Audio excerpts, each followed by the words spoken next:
Previously on X-Men. It's time, ladies and gentlemen, to go back to your childhood, to the formative years when you were a teenager and this glorious cartoon came on our screen. Professor Xavier is our leader, and he has named us the X-Men. Wow, look at that. Based Storm says that Professor Xavier, our white savior, has called us and has named us the X-Men. You remember those days, folks, where this cartoon from Fox, 20th Century Fox, yes, the people who arguably did the X-Men better than what Marvel is about to do. I'm going to get to that point in a minute. Well, space fans, exciting news, huh? And there's even more in part 2. Hello. This is your television speaking. Let's push the button marked idiot and see what comes out. Even bigger in our feet.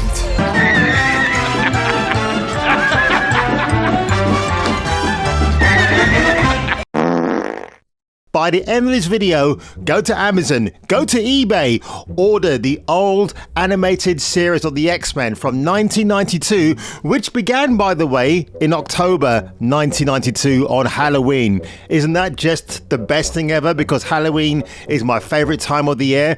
And it ended in 1997. 8.4 out of 10. 5's glorious seasons. And we now reach this crescendo. So Beau DeMayo, you might know his name. He was involved in 2 episodes of The Witcher for Netflix, not that god-awful Blood Origin series, or that spin. Oh, is it a series? Oh, yeah, it's such... You know what? I'm so traumatized by that now. I mean, it boosted my channel. I'm so grateful for you, Netflix, for allowing that to happen. But yeah, he was only involved in like 2 episodes. And... well, this recent article from Bounding Into Comics, the journalism from these guys and girls are so fantastic. But here we go. X-Men 97 EP Beau DeMayo reveals series story is informed by his experience as a black gay man. I've always wanted to read this. Basket weaving, the creative choice. So... it doesn't matter that you're gay in this day and age, but you've got to assign it to a color, because maybe when you go for a job interview and you've got that little square box, and if it says black and gay, oh, we're going to have to hire him because he knows basket weaving. Oh, well, you're already there, sunshine. Whereas a base guy like me comes in, or maybe a Ray Winston wannabe walks in as well. And you know what? They're saying, nice to meet you, gentlemen, but I'm afraid you don't actually cut the mustard.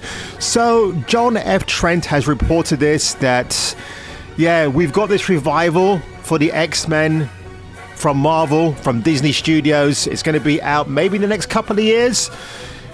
And, yeah, you know what?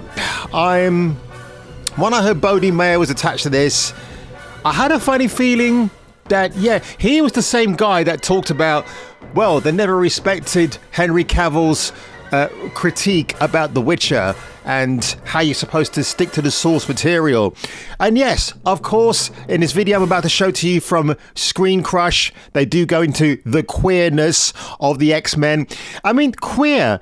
I'm sure members of the gay community will probably find that word offensive as well, because for the longest time it was deemed a slur, and now all of a sudden it's no longer rubbing people the wrong way. Still not addressing the big mutant elephant in the corner of the room. Where are the X-Men? We got, well, a Professor X in the Multiverse of Madness, and the announcement of X-Men 97, but X-Men 97 is not going to be canon, and Professor X... shocker. We want to see the X-Men in the MCU because, well, they're awesome, but also because these stories are very personal to so many people. The X-Men began as heroes that were just weird and different, but then they became Marvel's proxy for the 60s civil rights movement, and then they were embraced by the queer community. Queer teens read the comics' incredible character depth and related to the themes explored in those pages. The X-Men... So it was just queer teens who read these amazing storylines, but straight people apparently didn't read those storylines and embrace them like I did? I guess not really. Wow, did I miss something along the way? And wake up every day and live in a society that is seemingly and entirely against them. And for comic book readers, especially for queer comic book readers, this helps them form an emotional connection to these characters that cannot be understated. Why is that? Well, Doug, let's take a look. Oh, yeah, maybe let's not take a look after that. God, Jesus Christ. I mean, you take an ideology, a seed. Yeah, we know that if you know your comic books, you do know that the X-Men were born out of the civil rights movement because Stan Lee was looking for a comic book representation that could be embraced by everybody. And the X-Men universally was a very well-loved comic book series. I mean, my favorite runs are by Chris Claremont with Jim Lee and Mark Silvestri doing the artwork. Those are some of the best times for the X-Men for me. But now we get to atrocious takes from Bo DiMeo, who, you know what? Can I just see like a black person not do this victory salute, the Black Panther salute, whatever you want to call it?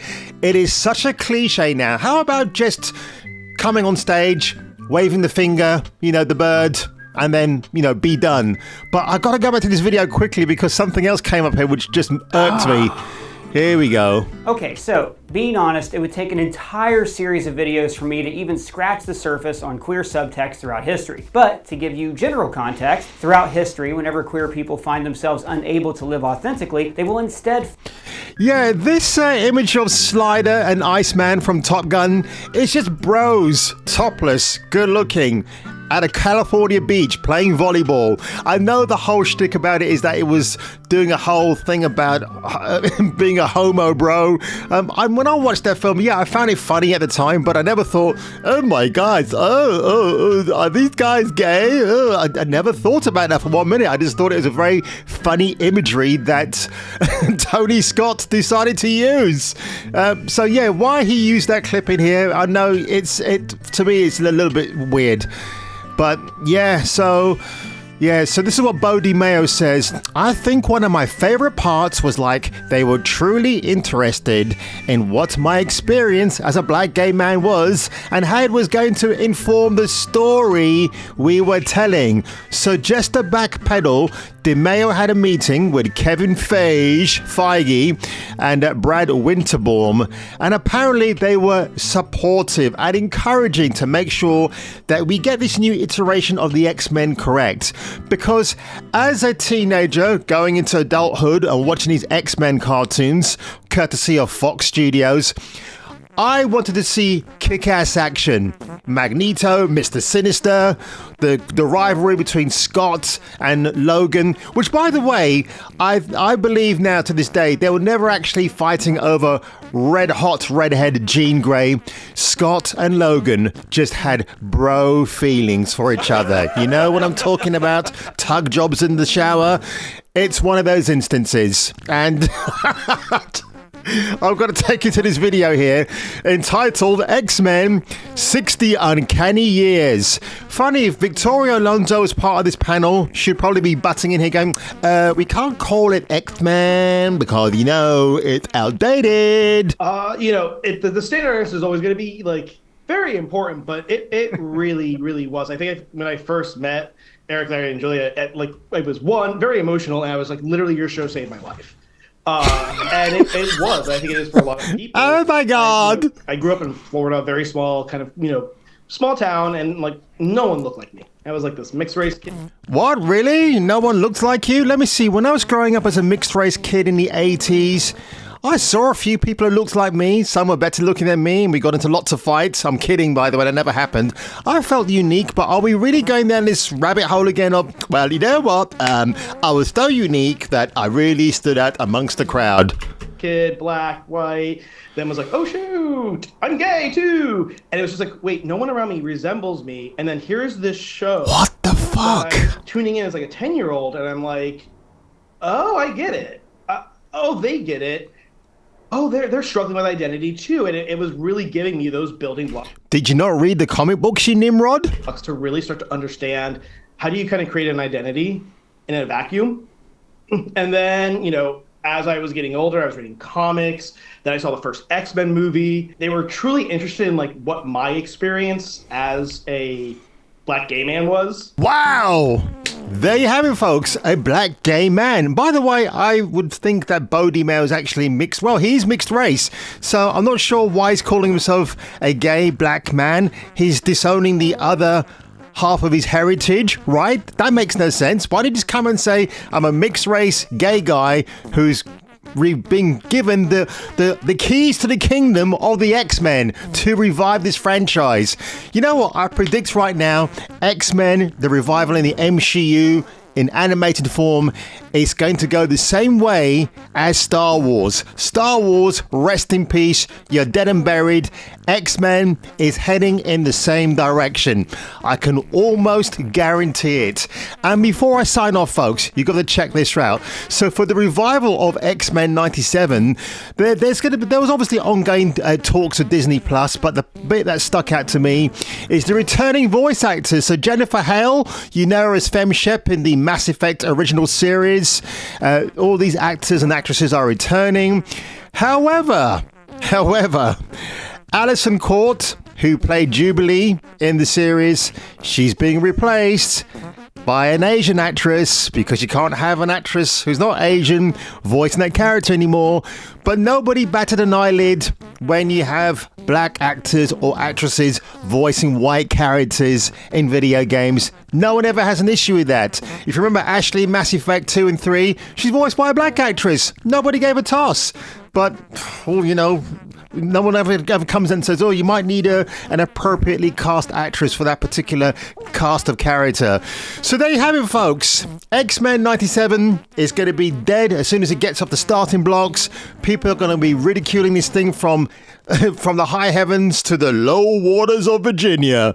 And I can't wait to see this thing burn, because when I want to watch an X-Men cartoon, it's going back to the early 90s cartoons, which are fantastic, action-packed. No hidden messaging, just messaging that you need to see as a kid to be educated about representation and being oppressed. But apparently that's not good enough. Oh no. Yeah, I bet you what they're gonna do now in this version. They're gonna go back to 1960s civil rights America, and they're gonna bring in LGBT with black people who are fighting for civil rights, aren't they? Bo DiMeo is gonna do a flashback where that actually takes place. I'm predicting that right now, folks. So on that one, if you enjoyed this video, and if you enjoyed my last video, which did get some record number of likes, so thank you very much for those who came out there and supported me on that video. It was a ton of fun to do. And on that one, if I were you and if you were me, you better sneak it for the next video.